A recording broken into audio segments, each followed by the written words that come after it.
Oke, baiklah. Berikut ini akan saya paparkan hasil dan contoh desain backcasting yang mungkin bisa diaplikasikan untuk proyek Cipta Nusa Land berikutnya. Nah, backcasting yang saya desain pada kali ini berdasarkan hasil dari survei dari sumber internet dan juga hasil dari melihat proses pekerjaan backcasting di lapangan. Sebenarnya, menurut beberapa sumber, pekerjaan kolom dan balok untuk bangunan tinggal atau rumah satu atau dua lantai adalah menggunakan triplek yang diperkuat dengan menggunakan kaso. Hal ini disebabkan karena ukuran dan bentuk dari backcasting untuk bangunan rumah yang berbeda-beda. E, Berbeda, namun berbeda dengan pekerjaan beton untuk beton precast. Nah, untuk beton precast karena ukurannya dan bentuknya yang sama, sebagian besar sama, maka untuk mencetak balok-balok beton tersebut menggunakan cetakan. Cetakan untuk pekerjaan beton precast berbahan dasar plat, uh, baik itu plat plastik maupun plat karet.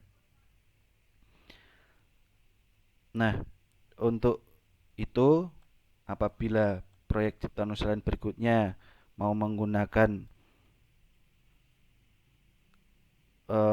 standarisasi ukuran kolom dan balok untuk bangunan dua lantai, sehingga dapat memungkinkan untuk membuat backcasting yang bisa digunakan lama atau permanen seperti cetakan pada pekerjaan beton precast. Nah, pada kali ini saya mendesain backcasting yang pertama untuk kolom pipih pada bangunan dua lantai, yaitu panjang dan lebarnya adalah 35 cm x 15 cm. Yang kedua yaitu desain untuk balok struktur dua lantai, baik itu balok yang menempel pada dinding maupun balok yang menggantung. Nah,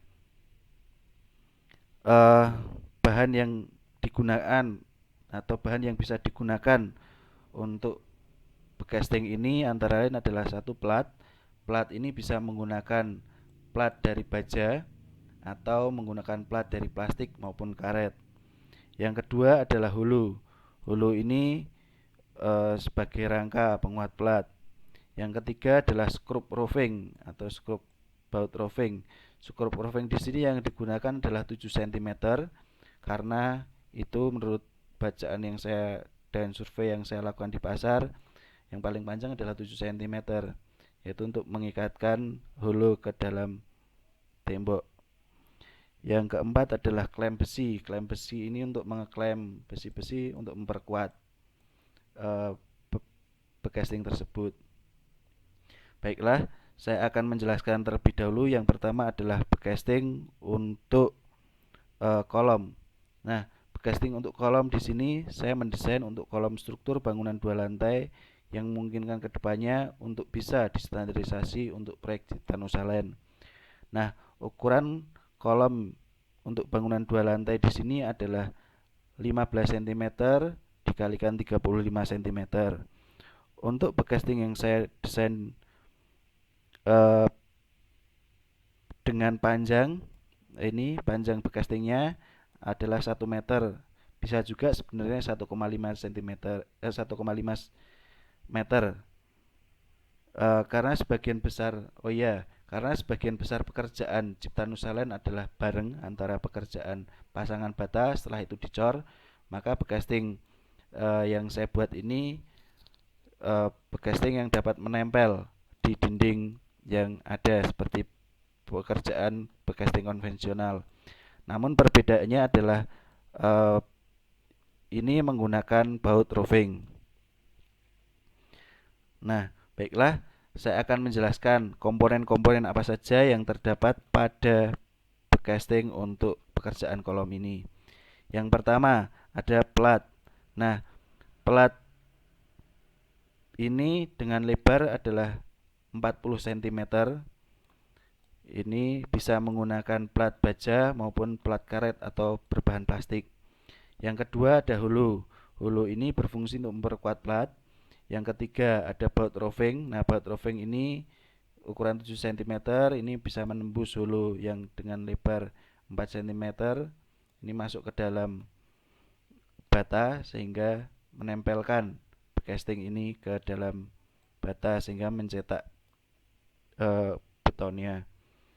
Yang keempat ada bolongan atau lubang-lubang ini. Lubang-lubang ini berjumlah 6 di setiap plat. Ini berfungsi untuk lubang pengikat, atau pengikat ini bisa diisi dengan bendrat. Jadi bisa mengikatkan antara bekasting kanan dan bekasting kiri ini sehingga lebih kuat. Nah, yang berikutnya ada join. Jadi join ini berfungsi, join ini berbahan dasar holo juga yang bisa digunakan untuk mengikat atau menggabungkan antara bekasting satu dengan bekasting berikutnya. Ini terdapat 3 bekasting, bekasting 1, 2, dan bekasting 3. Nah, itu untuk bekasting kolom. Nah, berikutnya adalah bekasting untuk balok. Nah, bekasting untuk balok struktur 2 lantai dengan lebar, kalau mengikuti lebar dari bata yaitu 12 cm kali tinggi nanti 35 cm, itu sudah sampai plat bondek. Komponen-komponen yang digunakan, yang pertama ini nanti akan saya jelaskan dulu untuk balok yang menempel pada dinding. Untuk komponen-komponen yang digunakan mirip dengan bekasting pada kolom tadi, namun perbedaannya hanya di lebarnya. Untuk lebar plat kita gunakan 35 cm dengan hulu sama ukuran dengan balok tadi, namun ini baut rovingnya hanya terdapat pada bagian bawah, sedangkan pada bagian atas terdapat hulu-hulu seperti ini. Hulu-hulu ini difungsikan untuk tempat suri-suri. Yang berikutnya ada join juga antara bekasting 1 dan bekasting berikutnya. Yang berikutnya ada bekasting untuk balok gandul. Nah, bekasting untuk balok gandul ini sama dengan bekasting yang menempel pada dinding. Perbedaannya hanya pada bagian bawah. Pada bagian bawah terdapat juga plat dengan lebar 15 cm dengan diperkuat hulu, dan juga ada join. Join ini dibuat panjang-panjang sehingga memperkuat join pada balok gandul. Di bawahnya nanti terdapat suri-suri juga. Nah, itu beberapa pemikiran mengenai bekasting yang kemungkinan bisa direalisasikan. Akan tetapi untuk merealisasikan bekasting ini memerlukan biaya yang tidak sedikit. Namun apabila ini bisa direalisasikan dan bisa diuji cobakan, tentunya kedepannya dapat menghemat biaya atau ongkos untuk bekasting itu sendiri, karena mengurangi limbah triplek dan juga kasu. Tetapi untuk bekasting ini juga memiliki kekurangan, yaitu adalah kurang fleksibel, karena untuk ukurannya balok dan kolom biasanya dapat berbeda-beda sesuai dengan desain rumah. Maka itu tetap juga memerlukan triplek atau bekasting konvensional untuk menutupi bagian-bagian tertentu. Itu penjelasan dari saya. Terima kasih.